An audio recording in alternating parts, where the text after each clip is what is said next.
আগামী ৫ জানুয়ারি থেকে ত্রয়োদশ বিধানসভার তৃতীয় অধিবেশন শুরু হচ্ছে, চলবে ১১ জানুয়ারি পর্যন্ত। মাঝে শনি এবং রবিবার বন্ধ থাকবে, অর্থাৎ বিধানসভা চলবে ৫ দিন। বৃহস্পতিবার বিজনেস অ্যাডভাইজারি মিটিংয়ে সিদ্ধান্ত গৃহীত হয়েছে। আপাতত মূল দুটি বিল উত্থাপিত করা হবে, জানিয়েছেন পরিষদীয় সংসদ বিষয়ক মন্ত্রী রতন লাল নাথ।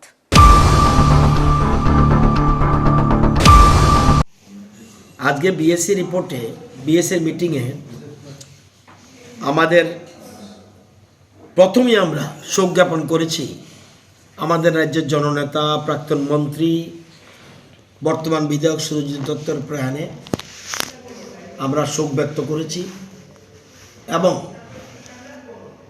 পরিবার পরিজনের প্রতি সমবেদনা জানিয়েছি এবং ওনার মৃত্যুতে ১ মিনিট আমরা নীরবতা পালন করেছি। তারপরে বিএসসির মিটিং শুরু হয়।